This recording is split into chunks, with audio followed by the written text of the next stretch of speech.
Ladies and gentlemen, please welcome our 2019 and 2020 Genesis Prize Laureates, Mr. Robert Kraft and Mr. Natan Sharansky.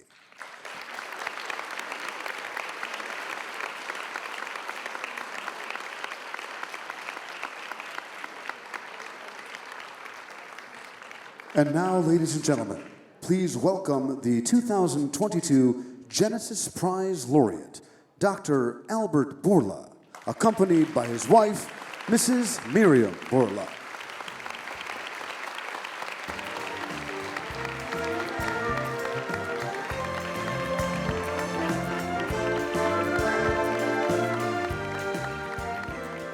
Ladies and gentlemen, please rise for His Excellency, the President of the State of Israel, the Honorable Mr. Isaac Herzog, accompanied by First Lady Mrs. Michal Herzog.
All around me are familiar faces, worn out places, worn out faces, bright and early for their daily races, going nowhere, going nowhere. Their tears are filling up their glasses, no expression, no expression. Hide my head, I want to drown my sorrow. No tomorrow, no tomorrow. And I found it kind of funny, I found it kind of sad. The dreams in which I'm dying are the best I've ever had. I find it hard to tell you, I find it hard to take. When people run in circles, it's a very, very mad world. Mad world. Mad world. Mad world. Children waiting for the day they forget. Happy birthday, happy birthday. And I feel the way that every child should sit and listen, sit and listen. Went to school and I was very nervous. No one knew me, no one knew me. Hello teacher, tell me what's my lesson. Look right through me, look right through me. And I find it kind of funny, I find it kind of sad. The dreams in which I'm dying are the best I've ever had. I find it hard to tell you, I find it hard to take. When people run in circles, it's a very, very mad world.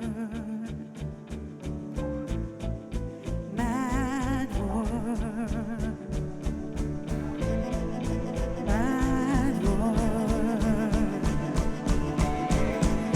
Mad world.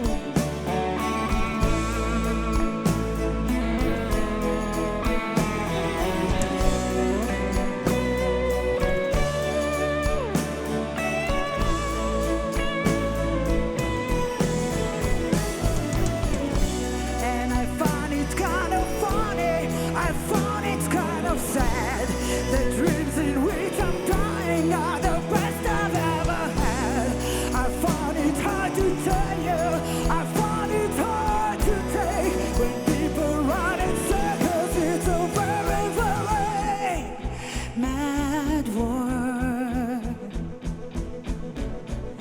Mad war. Mad war. Mad war. Mad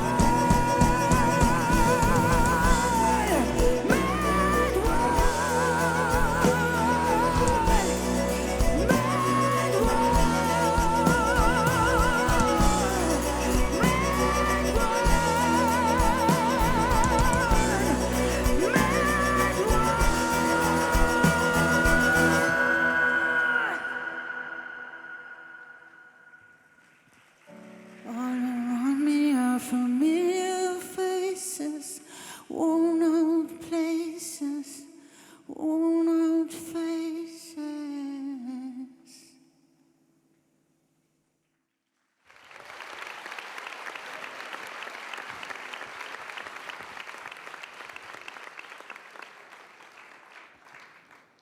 My heart, like yours, aches for the victims of the war in Ukraine.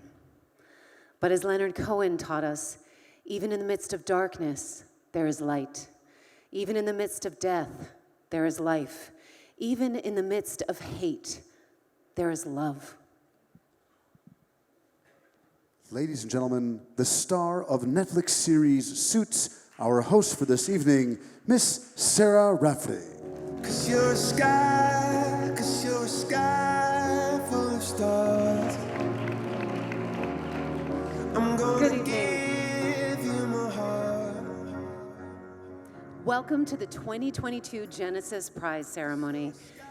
That was such a powerful performance by Ha Yehudim, one of Israel's most legendary rock groups for the past 30 years. And the breathtaking photos you just saw from Ukraine were taken by international photojournalist Ziv Koren.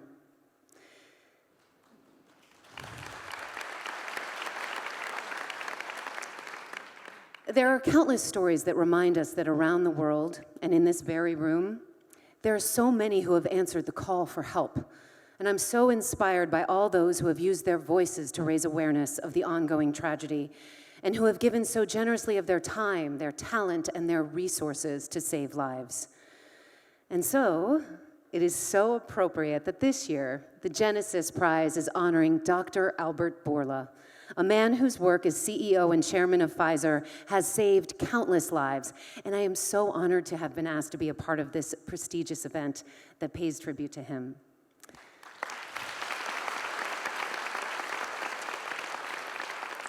So when I got the call about serving as your host, my first thought was, what should I talk about? Should I talk about my extensive medical background? I mean, even after all, I might be better known for my role on the legal television show Suits. I have played a doctor on TV. I played a surgeon on Chicago Med, a scientist on Tremors, and currently I play a veterinarian on the upcoming Netflix show My Life with the Walter Boys. But I kind of suspect that given the number of actual scientists and doctors in this room, no one will be particularly impressed by the organ transplant surgeries I've performed on fake patients on television. So instead, I thought I would share with you why making this trip to Israel means so much to me. Even though I wasn't born into the Jewish faith, I've had a lifelong connection with the Jewish community. When the world first locked down in 2020 and we experienced the collective fear and loss of so many to COVID, many of us had time in our isolation to assess our urgent need for connection and belonging and community. Never was our longing to sit at our tables and break bread with our friends and family again so strong. Gratefully, my family started to receive links to something called Zoom to gather at virtual tables for drinks and game nights and Shabbat and Seders and bat mitzvahs. And I began to recognize a pattern in my life. When I left Connecticut and started visiting LA some 20 years ago, I found that some of the first invitations I received from new friends were to dinners in their homes, always on Friday nights. At those tables, witnessing long-practiced traditions, I felt a profound sense of belonging. No one seemed to care that I was a cultural outsider. I was being intimately included in the faith and traditions that weren't my birthright, and that alone was a gift of welcoming. With a twinkle in their eyes, my friends, parents, and grandparents peppered in Hebrew or Yiddish words into our conversations, and every time they threw out an oy vey or a mensch or a mazel tov, I felt like one of the family. That carried over to when I had a family of my own, and we moved to Toronto. I was there to film Suits, and we were new in a foreign town. But the invitations kept coming. So much so that my kids started to wonder why they didn't get challah every Friday night and why apples and honey weren't just like a regular part of our American Thanksgiving. So for the second time in my life in LA and Toronto, I experienced the warmth and the affection and the hospitality of the Jewish people. I've learned that in biblical times, Abraham's and presumably Sarah's tent was open on all four sides so that strangers would always feel welcome. And now, in the 21st century, the doors and homes and tables of my Jewish friends have always been open to me and my family. And so now, after years of hearing my friends say, Lashana Haba'ah Be'Yerushalayim, here we are.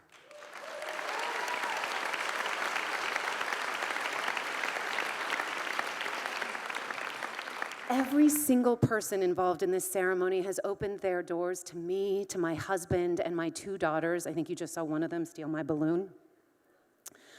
Of course, this is a wonderful opportunity to learn about history and faith and experience Israel's mystical beauty.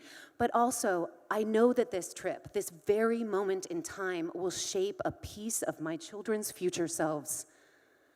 They're not just going to learn the concept of tikkun olam, but they're going to witness the work of those who are right now taking action to repair the world.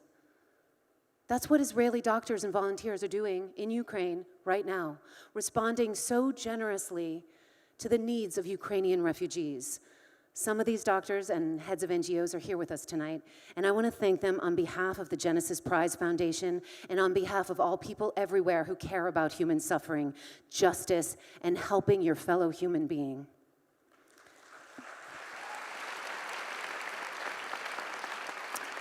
We are particularly honored to have with us tonight a delegation from the Harry and Jeanette Weinberg Foundation, which recently made significant emergency grants to organizations on the front lines assisting Ukrainian refugees. Please help me to express our collective appreciation for the important role the Weinberg Foundation is playing in helping those who have suffered as a result of the war, and for their partnership with Genesis and the Office of the President of Israel.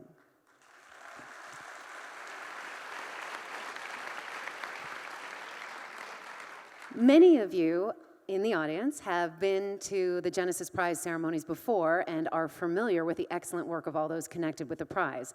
But for those of you who are not, please join me in taking a look at the impact of the Genesis Prize Foundation and the amazing philanthropic initiatives of its laureates.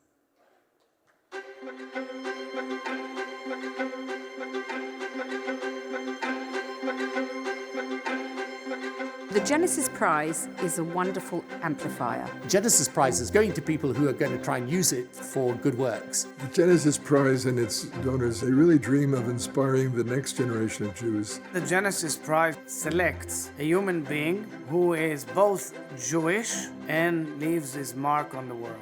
It's the Jewish Nobel Prize. People get given a prize to re-gift to things that they love and they're passionate about.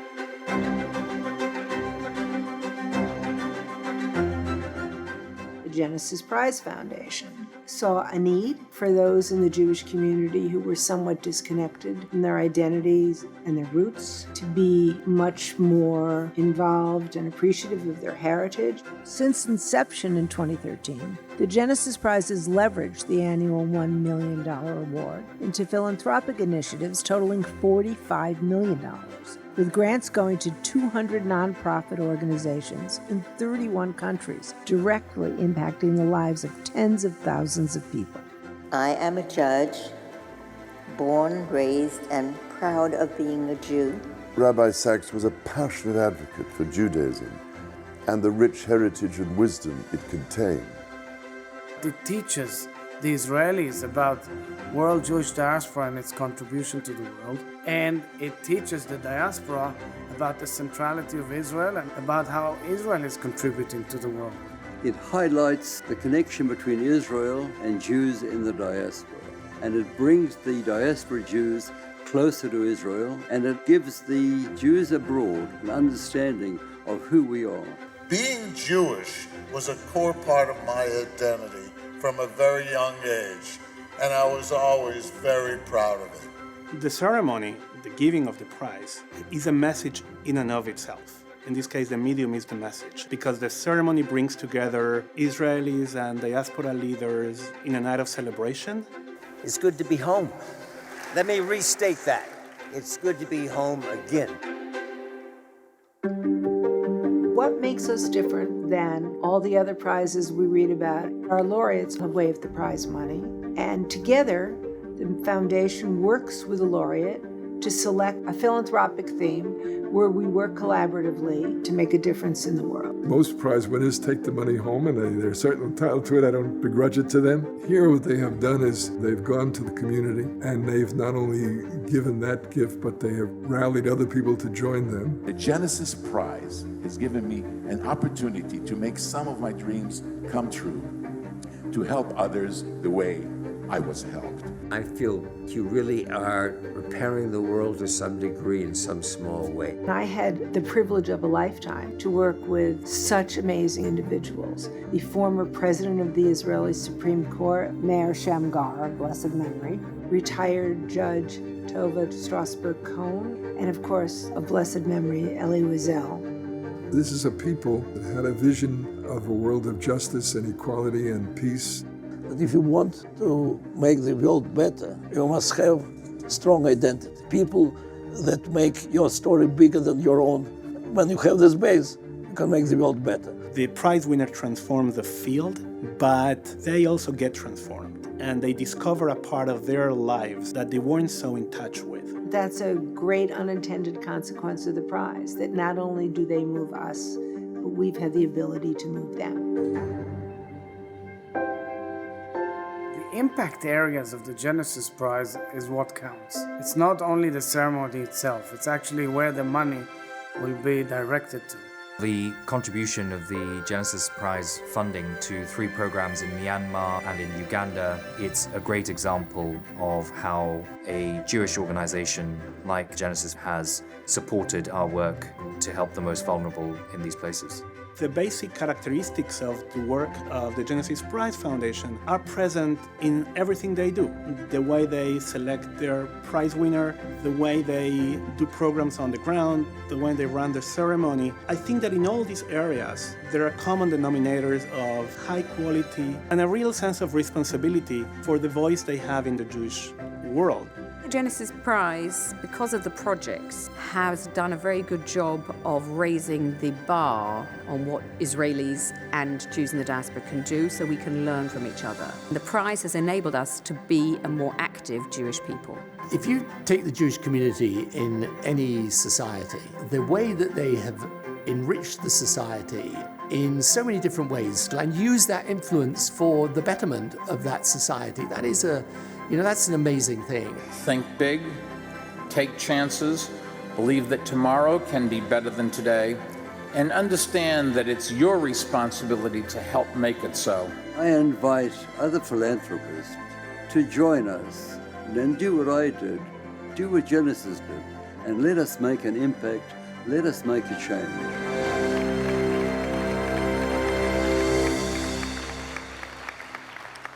All of us in Hollywood love sequels, so I can't wait until next year when the 2023 video is produced and I can have a little cameo appearance along with my acting idol, Helen Mirren. Now I'd like to address a few words to Stan Polovets, chairman and co-founder of the Genesis Prize Foundation, and his colleagues. There's a great saying in the American Civil Rights Movement that one just can't talk the talk, one needs to walk the walk. The Genesis Prize Foundation walks the walk. And watching that video and learning about what you have accomplished in less than 10 years, what the laureates of the past have done by investing the prize money into causes that truly matter, is so important and inspiring. And I'm so excited to hear about Albert's plans for his prize. But first, it is my honor to introduce His Excellency, the President of the State of Israel, the Honorable Mr. Isaac Herzog.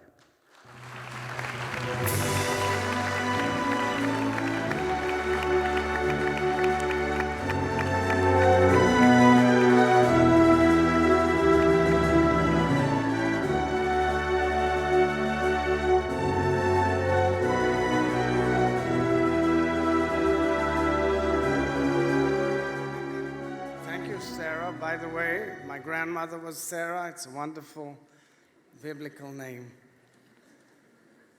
Dear friends, ladies and gentlemen, Deputy Prime Minister of the Hellenic Republic, Mr. Panagiotis Pikramenos and Mrs. Pikramenos, Your Excellencies, members of the Knesset, honorable ambassadors, World Zionist Organization Chairman and Acting Chairman of the Jewish Agency, Mr. Yaakov Haguel, Founder and Chairman of the Genesis Prize Foundation, my good friend Stan Polovitz, former Genesis Prize Laureates, Mr. Robert Kraft and Natan Sharansky, my friend Genesis Prize Laureate for 2022, Chairman and CEO of Pfizer, Dr. Albert Bourla, and his wife Miriam. Welcome.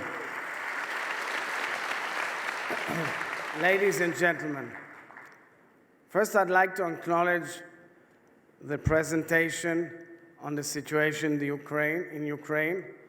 I think it's more than appropriate and correct to mention the tragedy that has befallen the people of Ukraine, a tragedy which is a great human tragedy, a tragedy of great suffering. As was said, thousands of Israelis are now on the ground in Ukraine and around Ukraine, aiding and helping the people of Ukraine, Jews and non-Jews alike, in various fields of treatment, assistance, and support. I'd like to mention the fact that many emissaries of the Jewish Agency, which is a partner with the Genesis Prize as well, are there on the ground, risking their lives in numerous tasks, as well as so many other important NGOs. My wife Michal and I have focused heavily on helping the people of Ukraine. Michal took upon herself, together with Mrs. Zelensky, to deal with the traumatic effects of this tragedy, the psychological support that is needed for children and grown-ups and elderly. And we can only hope and pray that this tragedy and this terrible war will end soon. Ladies and gentlemen, seemingly stating the obvious, King David coined a famous phrase, "Hine ma tov u'ma na'im shevet achim gam yachad." Behold, he said, how good and how pleasant it is for brethren, and may I add sisters, to dwell together in unity. But to every one of us here, it is clear that sitting together in Jerusalem is anything but obvious. That is why the front runners for this award could only be either the CEO of Pfizer or the CEO of Zoom. But in all seriousness, the scars of social distancing are very much a part of who we have become. The trauma remains, although the healing has begun. We all know that any healing process is by no means a one-man show. This pandemic has required mass mobilization of health professionals, scientists, caretakers, social workers, policymakers, and of course, business executives, who rose to an unprecedented challenge and brought millions back to life. It takes a village But within this village, we recognize that every groundbreaking idea needs one person to discover it, to believe in it, and to sell it. Dr. Albert Bourla's deep belief in the COVID-19 vaccine, his creativity and ingenuity, his courage and leadership, and his willingness to invest the time and effort, as well as the human and financial resources in promoting this revolutionary solution, this is what makes him worthy of this lucrative award. He was not deterred by high stakes, by naysayers, by conspiracy, or by politics. He risked his reputation and that of his company. He believed in the vaccine and invested every ounce of himself, of course, in realizing what seemed at the time a far-fetched fantasy. The mRNA vaccine is based, amongst other things, also on the understanding of ribosomes, which stemmed, among other things, from a great Nobel Prize-winning research of Israeli professor Ada Yonat of Weizmann Institute. The vaccine was developed in record speed to successfully hold back a devastating pandemic. A study which was published by Lancet, a leading authority in the field of medicine, just days ago, points to nearly, and listen to this number, 20 million human beings saved by the COVID vaccine. Yes.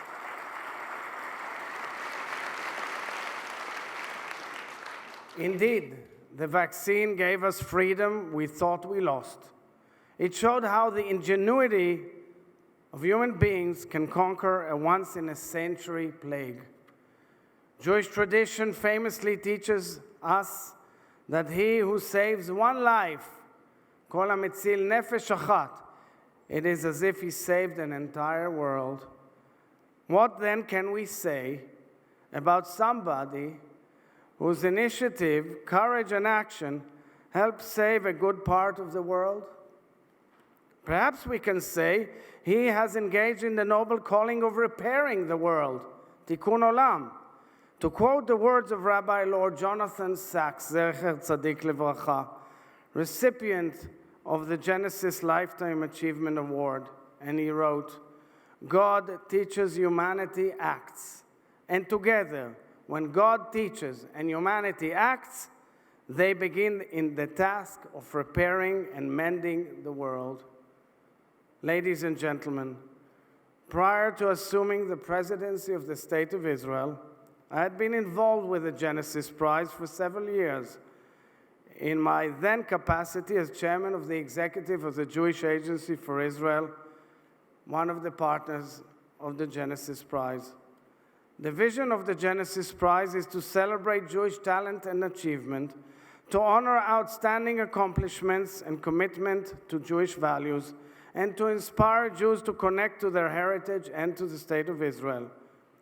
I wish to thank Stan Polovitz, the chairman of the prize, and the excellent team of the prize for their work in leading this very distinguished enterprise, as well as all the committee members.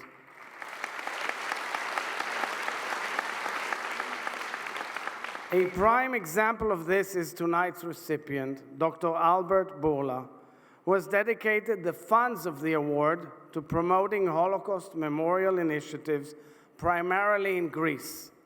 In doing so, Albert honors the legacy of his late parents, Moise and Sarah Bourla, Zichram Levracha, among the very few survivors of the glorious Sephardic Jewish community of Thessaloniki, La Madre de Israel, which was all but decimated in the Holocaust.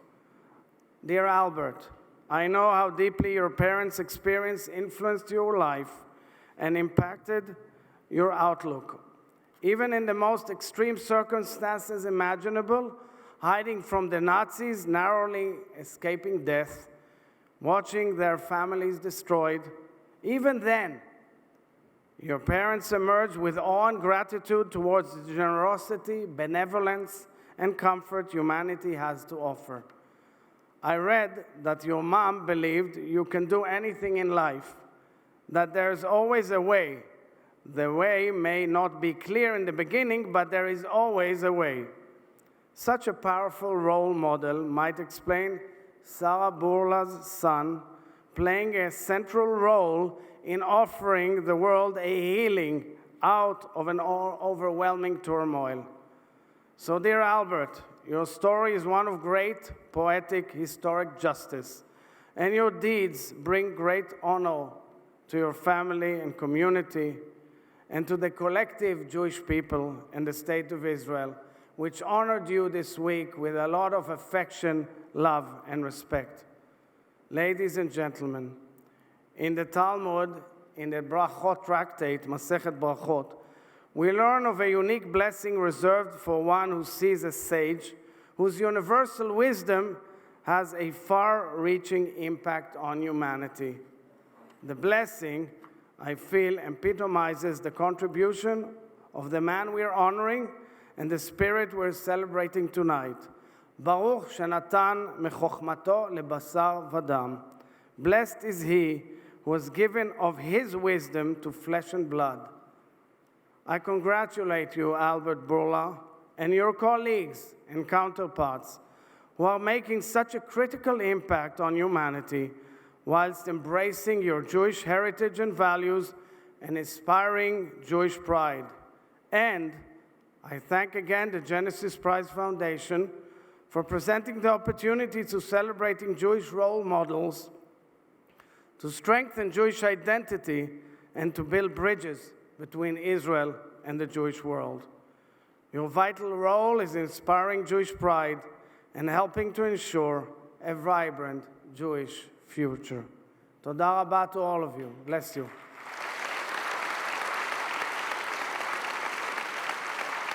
Thank you, Mr. President. Visiting Israel has always been a dream of mine, maybe because it was also my mom's. In 2017, my mother finally brought my father, who was a self-proclaimed and lifelong seeker, here to Israel, before Alzheimer's robbed him of his ability to travel. In truth, Alzheimer's has robbed my father and so many families of so much more. In his Broadway masterpiece, 700 Sundays, Billy Crystal spoke of the tragedy of diseases like Alzheimer's and stroke.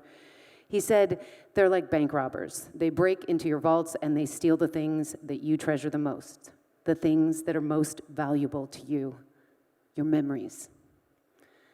Seeing what my father and his mother before him have endured, witnessing what so many of us have experienced during the pandemic, deepens my appreciation for the Genesis Prize and how tonight it is shining a light on all the Jewish doctors and scientists who have made such an incredible difference in all our lives. My personal hope is that Israel leads the way to finally finding a cure for Alzheimer's.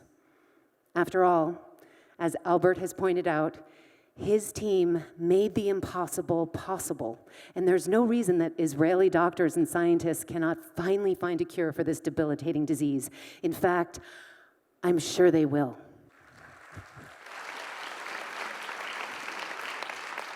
So, knowing that there would be a large number of doctors in the audience tonight, before I arrived in Jerusalem, I asked my friends at Genesis if they could send me some background reading on Jews and medicine, and they said that I had two choices. They could either send me the first 25,000 pages of information they had, or I could just watch this next video. I'm glad I decided to go with the latter.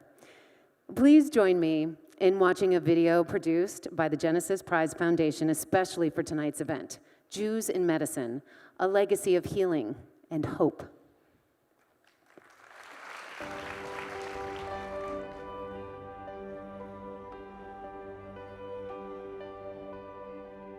A Jewish mother is with her daughters at a store and starts screaming, "I need a doctor! I need a doctor!" And this young Jewish man walks over and he says, "I'm a doctor, how can I help?" She says, "Doctor, do I have a daughter for you?" A Jewish mother is attending the inauguration of her son as the first ever Jewish president of the United States. And while he's speaking, she says to the man next to her, "You see that man up there who's speaking? His sister is a doctor." Why do these all start with a Jewish mother? And now we go to Williamsburg, Brooklyn, where a woman is pushing a baby carriage with her 2 young sons. A passerby walks by and says, "Those are lovely children. How old are they?" And the mom says, "Well, the doctor is 3 and the lawyer is 2. Long before there were Jewish doctor jokes, there were Jewish doctors. For thousands of years, Jews have been at the forefront of medicine as neurologists, cardiologists, ophthalmologists, hematologists, immunologists, and every other ologist you can imagine. And along the way, achieving countless medical breakthroughs that have saved tens of millions of lives. Which raises the question of why. Why have Jews played such a prominent role in medicine and made such monumental contributions to humankind? Well, it's quite a story.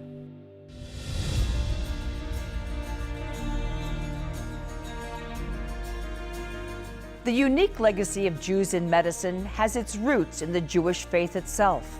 Jewish interest in medicine has a religious motivation, with the preserving of life and health as a religious commandment.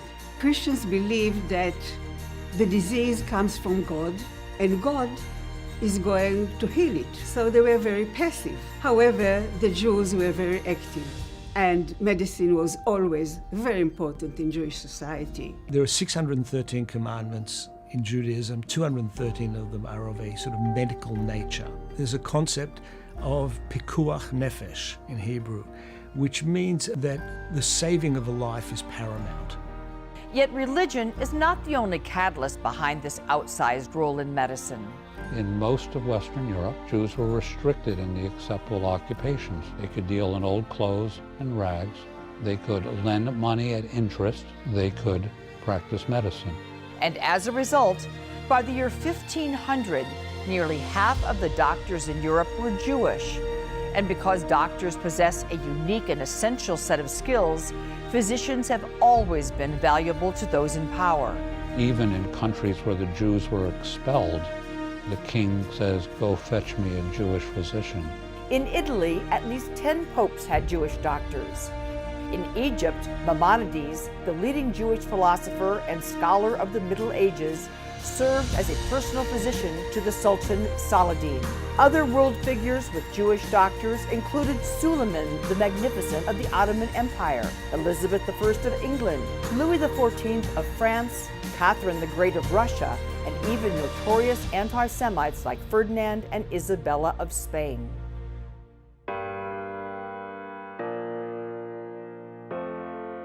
In the modern era, more and more Jews joined the medical profession, and our representation in medicine became far greater than our percentage of the world population. By the 1930s, about 50% of the doctors in Berlin were Jewish, 60% in Vienna, 63% in Budapest, 66% in Warsaw, 70% in Lvov, 74% in Vilna, and a staggering 83% of the doctors in Poland's second biggest city, Lodz, were Jewish. To date, an incredible 26% of Nobel Prizes in physiology or medicine have been awarded to Jews, even though Jews make up just 0.2% of the world's population. Jews have been at the forefront of all sorts of innovations in various specialties. It's something that the Jews themselves should be very, very proud of. Jewish scientists invented the fiber optic endoscope, pioneered critical improvements to the pacemaker and defibrillator, cracked the human genetic code, helped discover the structure of DNA, and developed the process that allows for safe blood transfusions. Poliomyelitis can finally be completely wiped out. Jewish innovators have cured polio, invented chemotherapy, and developed treatments for patients with AIDS.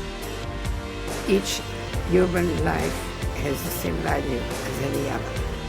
Jews invented medicines for multiple sclerosis and Parkinson's disease. Jews discovered the pharmaceutical uses of penicillin and created vaccines for cholera and hepatitis. Without Jews, the world might not have the pill camera, the Heimlich maneuver, cataract surgery, and artificial heart valves, and the world's first 3D printed heart made with actual human cells. Jews have made significant contributions to public health, too, establishing some of the first major nursing organizations in the Russian Empire, in the United States, in the Middle East, and pioneering systems we now take for granted, like safe, chlorinated drinking water. Jews have also had an outsized impact on mental health. Sigmund Freud, Alfred Adler, Erik Erikson, Viktor Frankl, and Abraham Maslow, all Jewish. As the classic joke goes, every Jew is either in therapy, has just finished therapy, is about to enter therapy, or is a therapist. Nothing's changed. It's years later. I had a shrink then, I have a shrink now. I'm 6 shrinks later. Jokes aside, medicine is a serious business, and anti-Semitism has prevented countless Jewish doctors and scientists from getting the education they desired and the recognition they deserved. But they persisted, inventing medicines, building hospitals, and establishing medical NGOs to help those in need, even in regions with no Jewish populations. An improvement in the lives of people all over the world is just undeniable. It's extremely important, and it's one of the highlights, I think, of Jewish civilization and Jewish culture. In France, Jewish doctor and politician Bernard Kouchner, whose grandparents perished in the Holocaust, established Doctors Without Borders, one of the world's best-known NGOs. We don't care about permission. If there is a medical need, okay, we go. And almost 30 years ago, Israeli surgeon Amram Cohen launched Save a Child's Heart, which provides cardiac health care and heart surgeries to children in more than 60 countries. The Jewish leaders of today are following in the footsteps of the giants who came before, healing the world even in places that have historically been hostile to Jews. During the Syrian civil war, Israeli hospitals treated thousands of Syrian refugees. And in March 2022, Israel was the first country to set up a hospital in Ukraine. And over the past 2 years, Jewish doctors and scientists have helped lead the way out of the COVID pandemic, the world's worst public health crisis in a century. American Jewish researcher Drew Weissman led the team that discovered an mRNA platform, which enabled the creation of COVID-fighting mRNA vaccines. As chairman and CEO of Pfizer, 2022 Genesis Prize Laureate Albert Bourla led the team that delivered the world's first safe and effective COVID vaccine. Pfizer's chief scientific officer is also Jewish, as are the chief medical officers at Moderna, Johnson & Johnson, and Russia's Gamaleya Institute. In one of the last scenes of the film Schindler's List, directed by Genesis Prize Laureate Steven Spielberg, Jewish workers give Oskar Schindler a gold ring engraved with the quotation from the Talmud, It says, whoever saves one life saves the world entire. "Whoever saves one life saves the world entire." This basic principle of Judaism is a powerful reflection of a Jewish commitment to saving and preserving life that dates back thousands of years. One that not only is our guiding light still today, but our North Star for tomorrow. Jews in medicine, an extraordinary history, a legacy of healing and hope.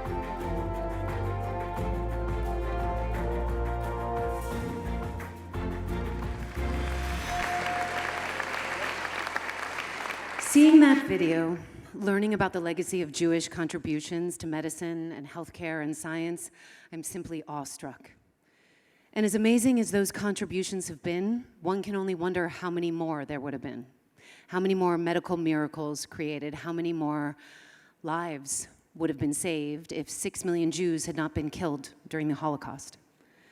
And while most of the Nazi atrocities took place in Eastern and Central Europe, many other Jewish communities also suffered unimaginable tragedies. One of them was Albert's hometown, Thessaloniki, Greece. It was 80 years ago this July, on a day known as Black Saturday, that 2,000 Jewish men between the ages of 18 and 45 were rounded up in Thessaloniki's Liberty Square and sent to forced labor for the German army. Within months, all the Jews of Thessaloniki were confined to a ghetto, and by the end of the war, tens of thousands of the city's Jews had been murdered. And a community that had risen from tragedy in 1492 when Jews were expelled from Spain was nearly destroyed. Today, a little over 1,000 Salonican Jews remain in the city. Many others whose roots can be traced to that community live in Israel, the UK, and the United States. Joining us tonight is an Israeli-born child of Greek Holocaust survivor parents, a singer, a songwriter, a musician, and recipient of Greece's highest award for achievement in the arts. One of the most famous artists in Israel, our next performer expresses in his lyrics and melodies the joys and sorrows of his own family, Albert Bourla's, and all the Jews of Thessaloniki. Please welcome Yehuda Poliker.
יום אביב, ריחות לילך, בין חורבות העיר שלך. יום יפה לדוג בנהר,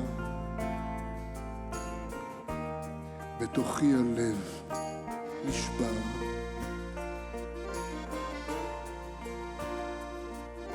שם הייתה ואינה ילדותך, אישה קטנה. אנשים שיש לא מכיר, אין אפילו בית שיזכיר. ואם את נוסעת, לאן את נוסעת? הנצח הוא רק אפר ואבק. לאן את נוסעת? לאן את נוסעת? שנים וכלום עוד לא נמחק.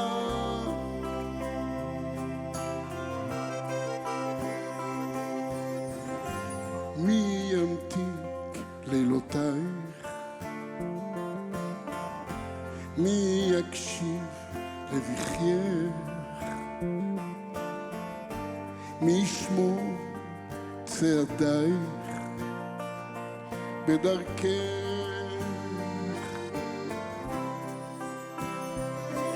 לאן את נוסעת? לאן את נוסעת? הנצח הוא רק אפר ואבק. לאן את נוסעת? לאן את נוסעת? שנים וכלום עוד לא נמחק.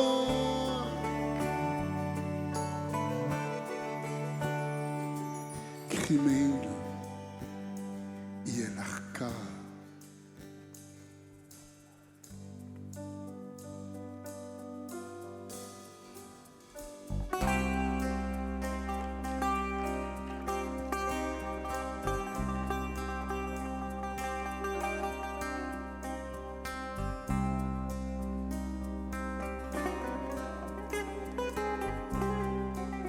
Do not be angry with me, apple of my eye, leaving you for foreign lands, a city where you are not, where I will wander aimlessly.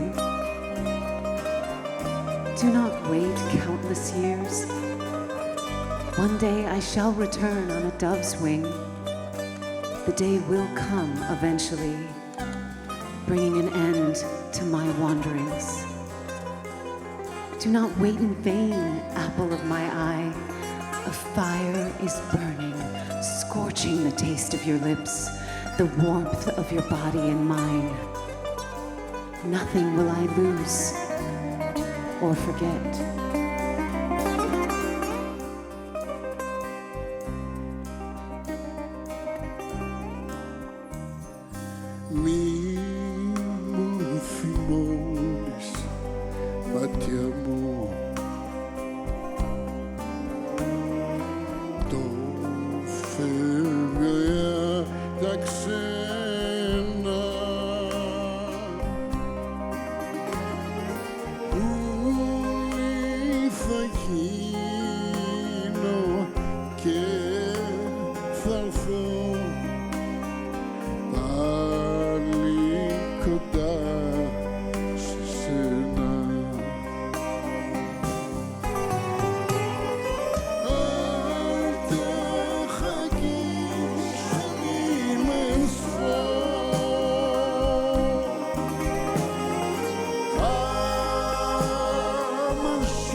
Polaris.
Thank you, Yehuda Poliker. Thank you. What a pleasure. Wow, thank you to the incredible musicians for your amazing performance. Thank you. Thank you, all of you. Gosh. We were dancing backstage, I'll tell you that much. Okay, and now we approach the award portion of our ceremony. Thanks to Albert and the brilliant scientists and medical professionals around the world, we are able to gather here tonight after a 2-year hiatus and celebration. I was so grateful earlier this month when Albert graciously took some time from his schedule to talk with me. In his book, Moonshot, Albert quotes a Greek philosopher at the beginning of each chapter, and one of my favorites is Pericles. What you leave behind is not what is engraved in stone monuments, but what is woven into the lives of others. I told Albert when we spoke that I never imagined I would have the opportunity to personally thank the CEO of Pfizer for the gifts that he has woven into my family's life. Maybe most especially reuniting my parents with their grandchildren before my father lost the ability to recognize them. We all lost a lot these past 2 years. Lives of relatives and friends cut short, precious time together, connections with each other that no Zoom link could possibly satisfy. But there is one thing that we didn't lose: hope. Albert, you and your team at Pfizer may have given us the COVID-19 vaccine, but you also gave us hope.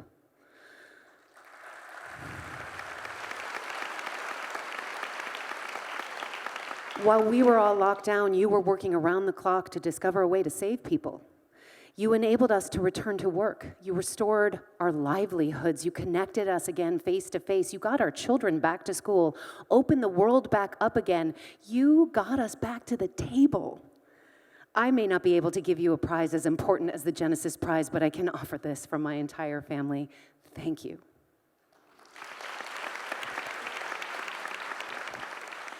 People all over the world have felt the hope provided by Albert and his team at Pfizer. He was selected as the 2022 Genesis Prize Laureate after a global campaign in which 200,000 people in 71 countries voted online. The choice of the voters was unanimously endorsed by the 9 judges on the Genesis Prize Selection Committee, most of whom are here tonight. So now, let's take a look at the life and legacy of a true hero.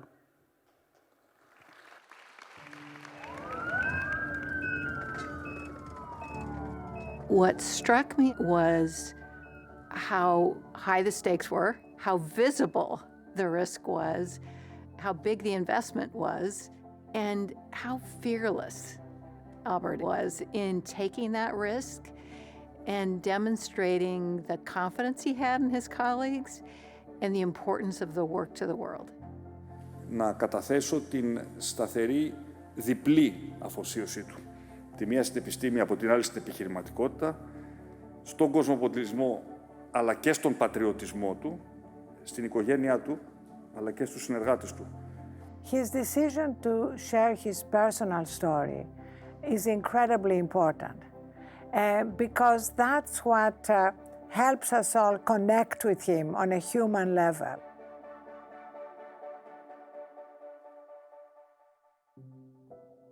Albert is very open about growing up as a Jewish child in Greece.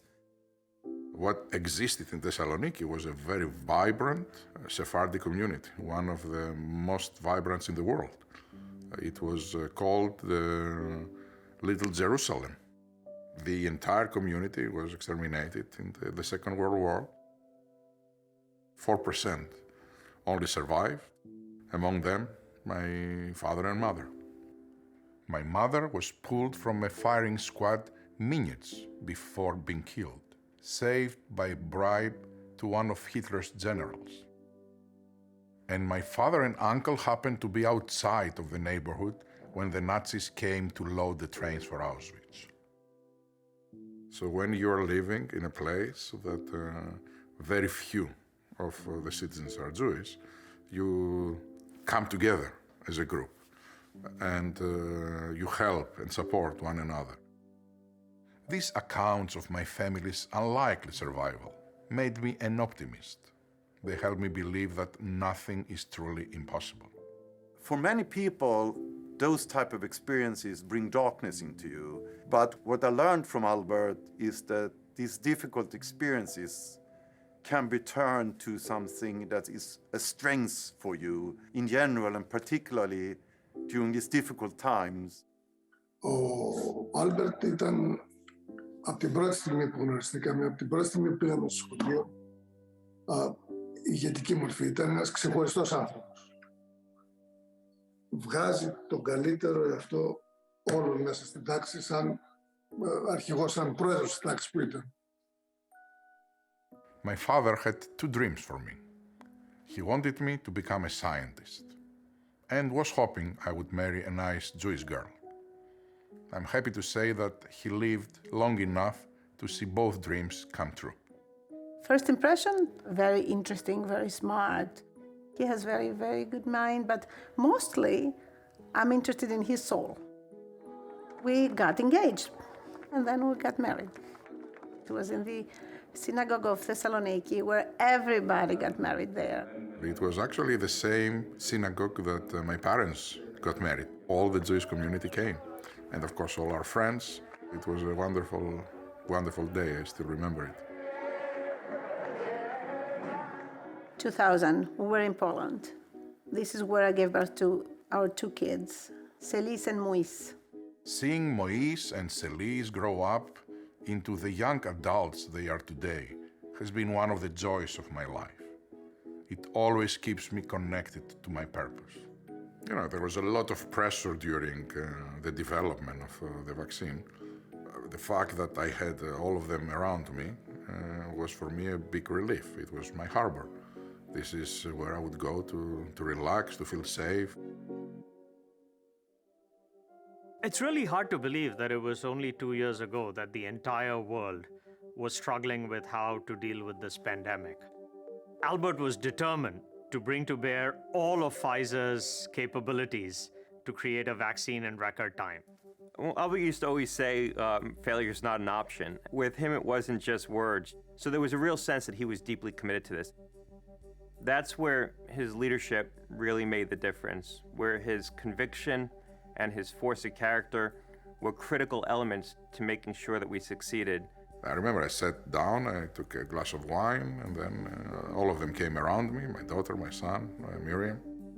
I could see his face, it was like, even his ears, like was smiling. Our whole family, so much excitement, because it was nothing about us, or that was about the humanity. That was bigger than us. Our initially countrywide rollout was in Israel, and we were able to get a very accurate picture of the performance of our vaccine. The results were amazing. In those celebratory moments, I often thought of my parents, Mois and Sarah Bourla. They had experienced so much in their lives. I have always wanted to honor their memory in any way I can. There is a phrase in the Jewish tradition of tikkun olam that each of us need to contribute to heal the world.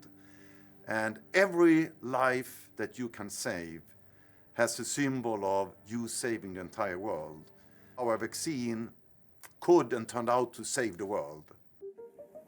Indeed, dear Albert, nothing is impossible. Your achievements are the best testimony for your mother's words. Για κάθε σου μεγάλη επιτυχία νιώθω ακόμα πιο πολύ περήφανος.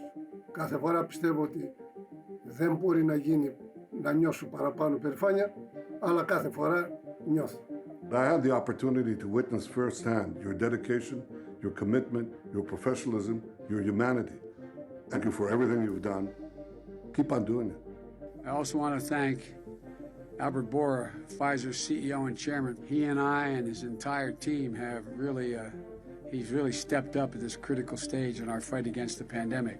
It is my privilege to participate with you and be part of the journey that you have so incredibly well championed and led. Albert, I want to congratulate you on this recognition tonight. You made a profound difference in the lives of millions of patients around the world. You changed the course of history. Saving the world. There are not many that can say that. Congratulations, Albert. Congratulations, Albert. I cannot think of a human being more deserving of this recognition. Congratulations. I'm very, very proud of you, Albert. I love you very, very much. I wish you to have all successes in your life.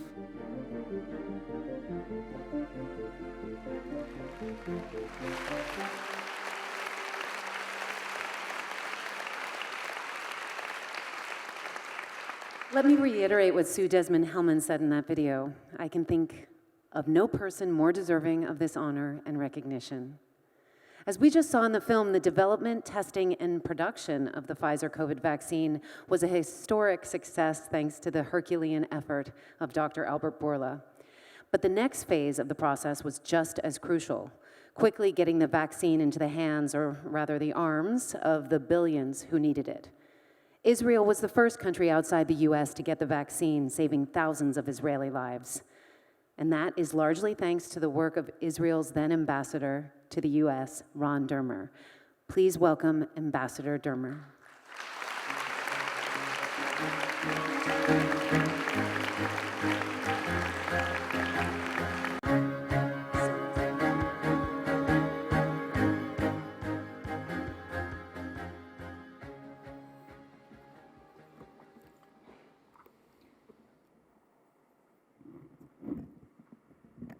Albert Bourla, native son of Little Jerusalem. Welcome to Big Jerusalem, the eternal capital of Vaccination Nation.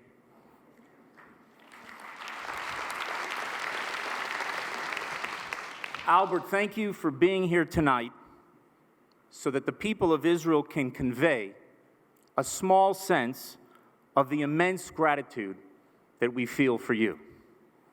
As you know, this has been another eventful week in Israeli politics, but few know the real reason why we are probably headed towards a fifth election. It's because we want to make sure that there are more Israeli elections than there are FDA-approved Pfizer vaccines. The truth, Albert, is that your presence here tonight allows us all to put politics aside and honor someone who has done so much for Israel and for humanity. Ladies and gentlemen, the Genesis Prize celebrates individuals for their accomplishments and their commitment to Jewish values. As far as Albert's accomplishments go, what can you say about the man who led this successful effort to create a vaccine in 9 months for a once-in-a-century pandemic that claimed millions of lives? Dr. Albert Bourla is not only worthy of the Jewish Nobel Prize, he is worthy of that other, slightly less famous, Swedish Nobel Prize. Albert and his team won the race to develop the vaccine because day after day, week after week, month after month, he instilled in his employees and his partners an understanding that time is life. Every day lost meant lives would be lost. Every day saved meant lives would be saved. Time is life. That is the Bourla doctrine. I suspect it was inspired by the remarkable story of your mother, Sarah. Hiding from the Nazis, she was discovered, arrested, and lined up against the wall with several other prisoners who were to be executed. Moments before the Nazis opened fire, a soldier arrived on a motorcycle and handed some papers to the man in charge of the firing squad. Moments later, as she was being taken away, she heard machine gun fire mowing down those left behind. Time is life. Sarah returned to Thessaloniki, one of only 2,000 Jewish survivors from a proud community that once numbered 50,000 strong. There she met another survivor, Moise. They married and had 2 children, Albert and his sister. Those who think that the survival of Sarah and Moise Bourla did not make a difference, consider this. 8 decades ago, the Nazis devised a meticulous plan to perpetrate the worst crime in history. 2 years ago, the son of these 2 Holocaust survivors devised a meticulous plan to overcome one of the worst plagues in history. As World War II drew to a close, Adolf Hitler diverted resources to murder as many Jews as possible. As COVID engulfed the world, Albert Bourla diverted resources to save as many people as possible. In May 1944, the Nazis murdered over 10,000 Jews every day at Auschwitz. In May 2021, the Pfizer vaccine saved more than 10,000 people every day around the world. Winston Churchill, speaking about the remarkable heroism of the Royal Air Force, said that never have so many owed so much to so few. But that is even more true about the remarkable team led by Dr. Bourla. Never have so many owed so much to so few.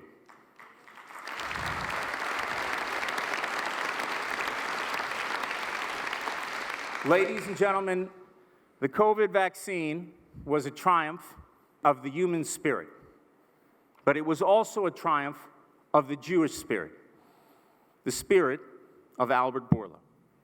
I saw that spirit when I asked Albert to light a candle at the virtual Hanukkah celebration of the Israeli embassy in Washington. When I made that request, I knew Albert for all of 1 week, and I thought there was a good chance he would politely decline my invitation. Over the years, I have met many Jews in prominent positions who shy away from showcasing their Jewish identity. The more those Jews climb up the social and economic ladder, the more they distance themselves from their Jewish heritage. So I didn't have high expectations from the CEO of Pfizer. I didn't think he would be prepared to demonstrate his Jewish pride.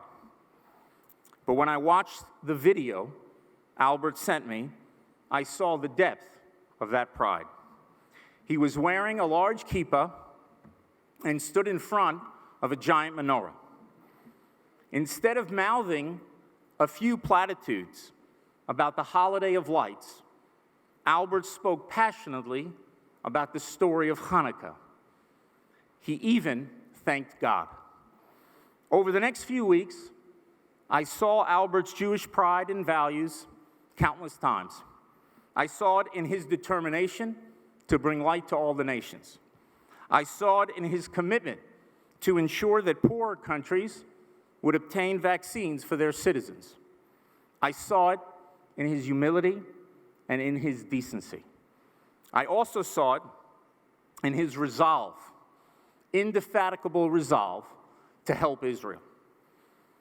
Albert, you said that Prime Minister Netanyahu was obsessed with getting vaccines to Israel. I witnessed his obsession firsthand, but I also witnessed your willingness to move mountains to ensure that Israel would have the supplies it needed so that it could be a model of success for the entire world. The Bourla doctrine is right. Time is life. And the early arrival of those vaccines literally saved thousands of Israeli lives. That is why the people of this country owe you an eternal debt of gratitude. But we are not alone. Millions of people across the world are alive today because of your leadership in driving the development and production of a vaccine. You've heard tonight in videos and from President Herzog the famous Talmudic dictum that says, "He who saves a single life saves a world." By that standard, ladies and gentlemen, Dr. Albert Bourla has saved entire galaxies. How fitting that a savior of galaxies would win the Genesis Prize. Congratulations, Albert. Thank you for everything you have done for the Jewish people, the Jewish state, and for all humanity.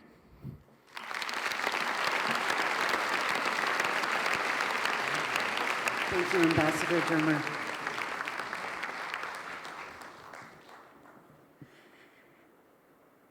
And now, to present the 2022 Genesis Prize Award, please welcome President Isaac Herzog and Genesis Prize Chairman and co-founder Stan Polovets.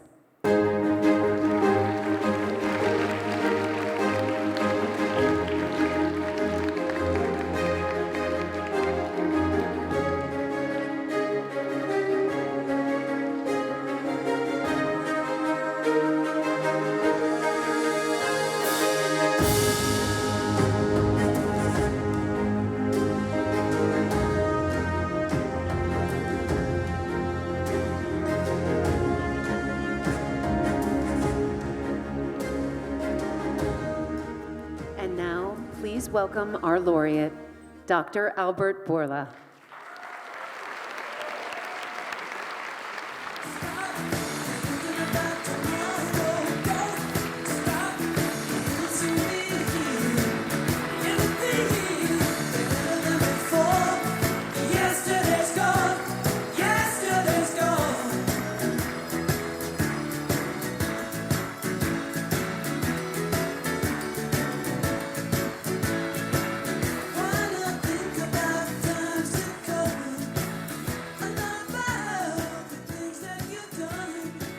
Mr. President, please present the 2022 Genesis Prize to Dr. Albert Bourla in recognition of his outstanding professional accomplishments, commitment to his Jewish heritage, and support for the State of Israel.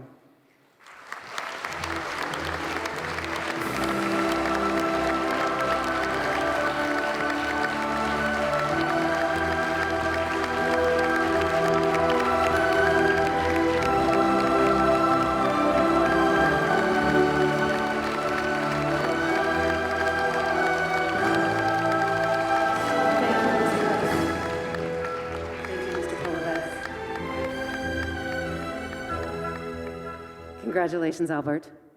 Ladies and gentlemen, I present to you the 2022 Genesis Prize Laureate, Dr. Albert Bourla.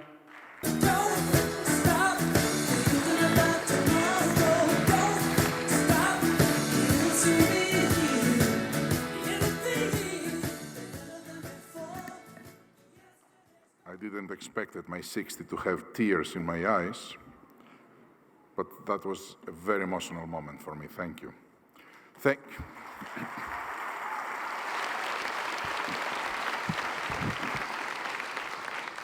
Thank you, President Herzog and Sarah. I'm honored. Good evening and shalom, everyone. I would like to start by thanking Stan Polovets, the chairman and co-founder of the Genesis Prize Foundation, his team, and all Genesis Prize voters for this incredible, humbling honor.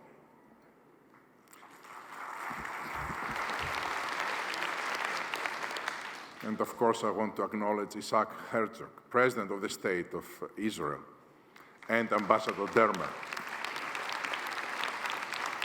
who are here with us tonight, as well as Prime Minister Bennett and Head of the Opposition Netanyahu for their leadership and partnership throughout the pandemic.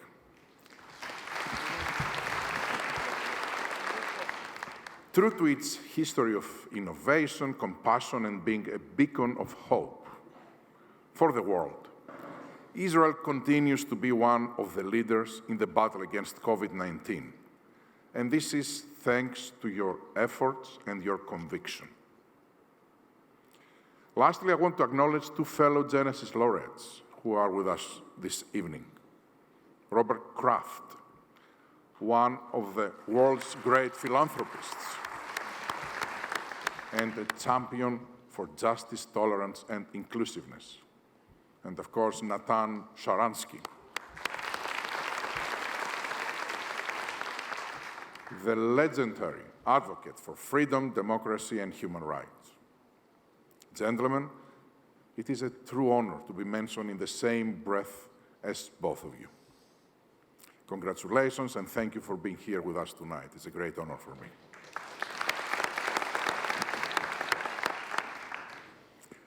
This has been one of the most inspirational and moving weeks of my life. It began with a visit here in Israel with Pfizer's talented and purpose-driven Israeli colleagues in Tel Aviv. Several of them are here with us tonight.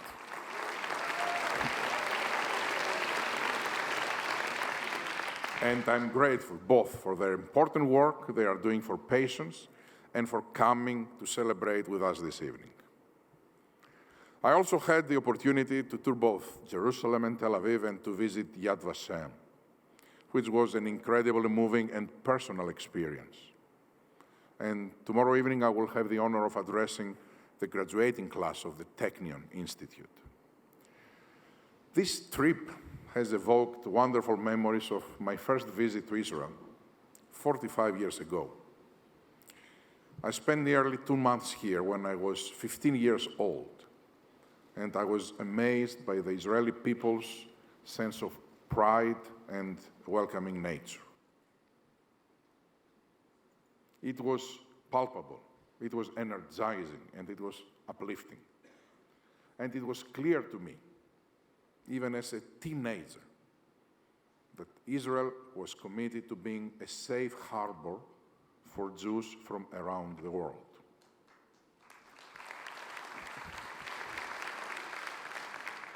"45 years later, the skyline has grown and now ranks among the world's most impressive. The country's agriculture, technology, medical, and educational systems are regarded among the world's best. And the same uniquely Israeli spirit lives on. Those who know me, though, know that in addition to being very proud of my Jewish heritage, I'm equally proud of being Greek, and that I love to quote Greek philosophers.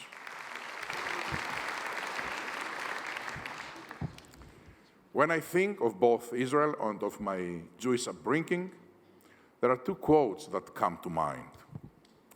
The first is from Democritus, a Greek philosopher very famous, who said, "The greatest pleasures come from the contemplation of noble work."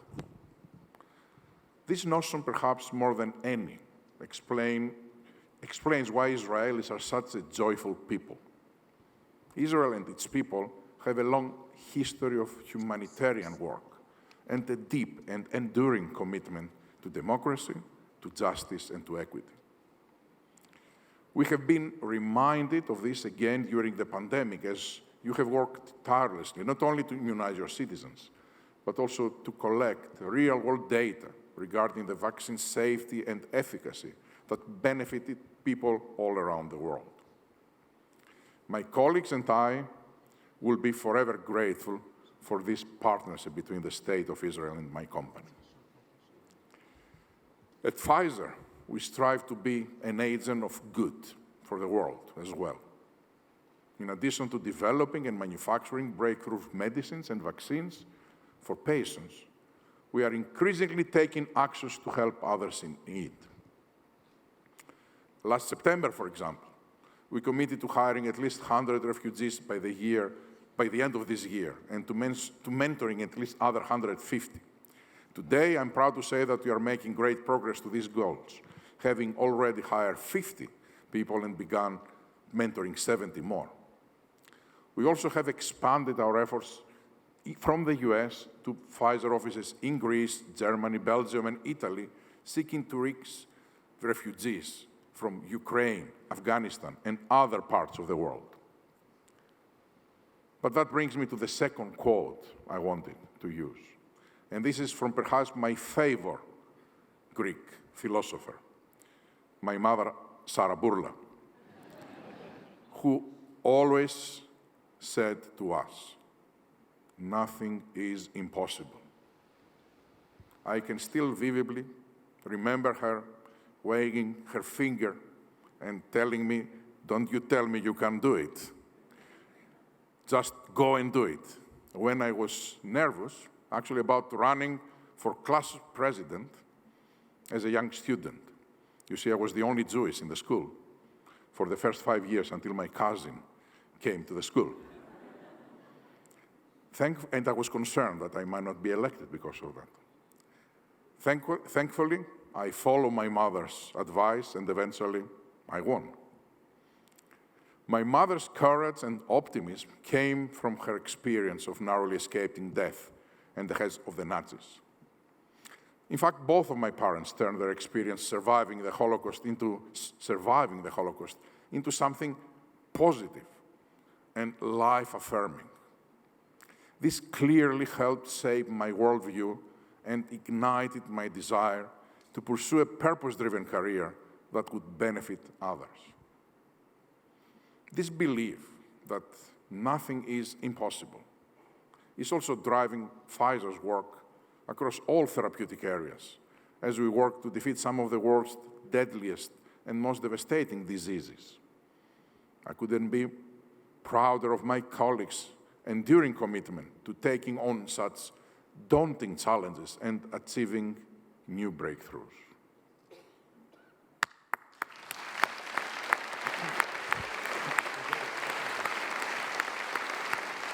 For you. As previously announced, Genesis will be donating my $1 million prize to help build the Holocaust Museum of Greece in my beloved hometown of Thessaloniki.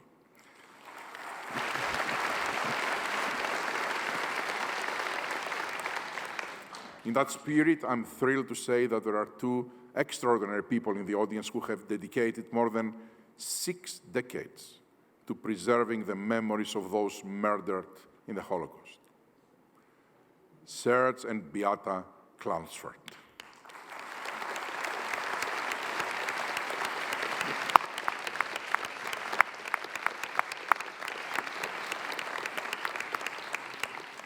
Beata is the German-born daughter of non-Jewish parents, whose father fought in the German army.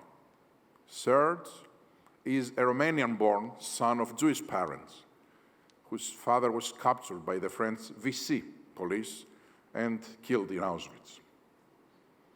Together, they chronicled the lives of 75,000 French Jews killed by the Nazis, 100 German Nazis and French Vichy officials responsible for the deaths of hundreds of thousands of Jews, and were instrumental in having German law changed to allow the extradition of Nazis, and the French government officially recognizing responsibility for the crimes of the Vichy government.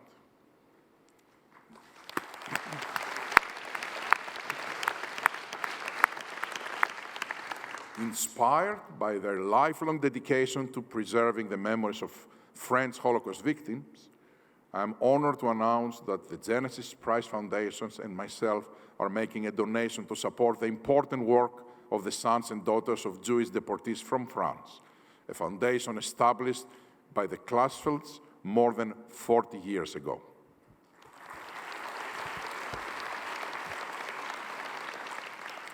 Ladies and gentlemen, please join me in recognizing and thanking Serge and Beata.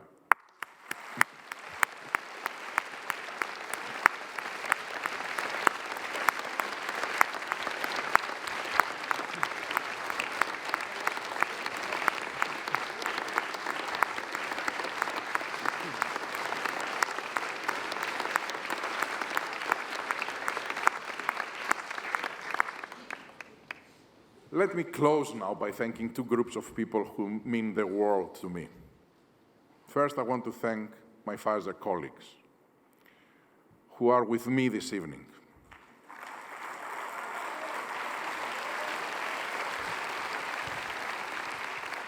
As well as those here in Israel and around the world.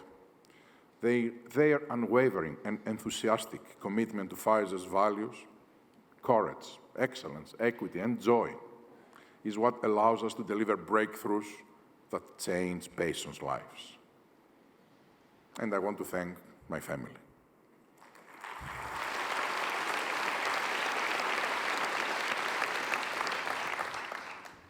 My lovely wife, Miriam, who is here with us this evening.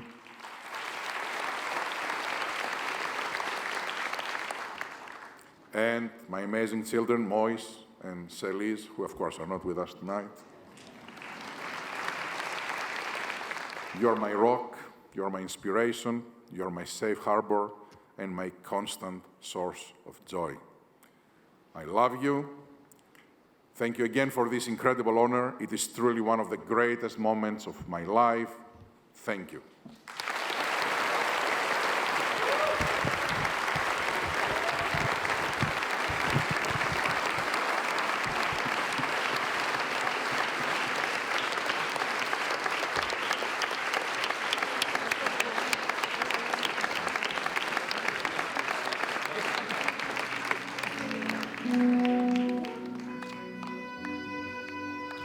Thank you, Albert.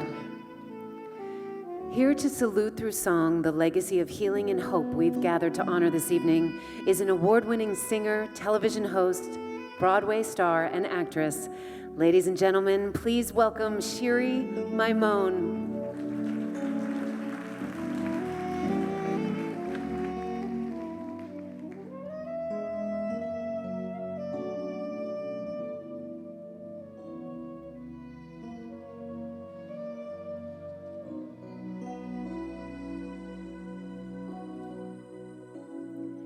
There's a place in your heart, and I know that it is love. And this place, it was brighter than tomorrow.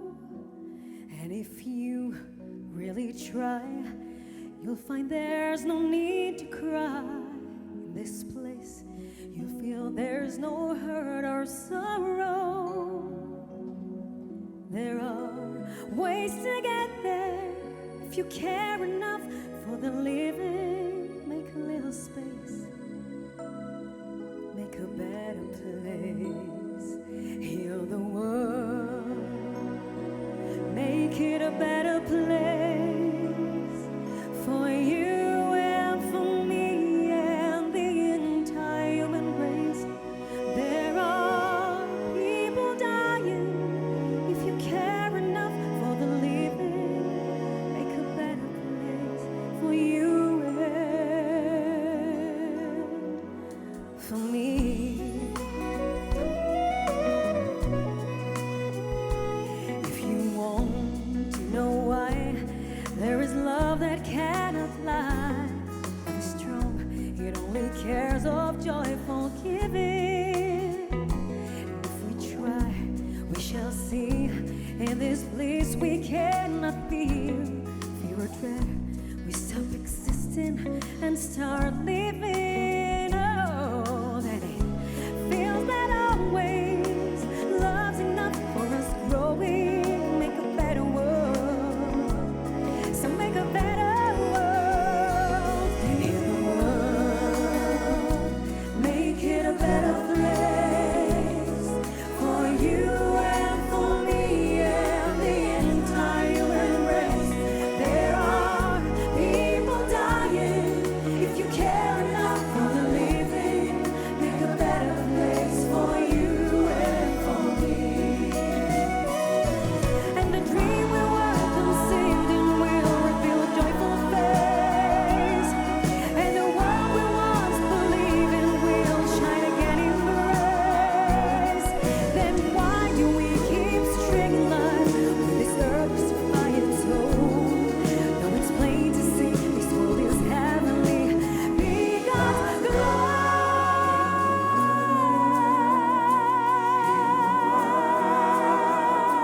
Make it a better place. Heal the world. Heal the world. Heal the world. Make it a better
rise for the Israeli anthem, Hatikva.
Wow. Shiri, that was incredibly moving. Thank you so much. Thank you to your band and to the Hebrews from Dimona for that incredibly moving performance. Thank you. Now you see why I wanted to change my dress. Congratulations to Genesis Prize Laureate Dr. Albert Bourla and to everyone involved in this magnificent evening. And a multitude of thanks for inviting me to be a part of an event that I will always cherish. At this point, I'd like to thank the President and First Lady for honoring us with their presence this evening. They will now be departing the theater. Please rise and remain standing as we bid them farewell.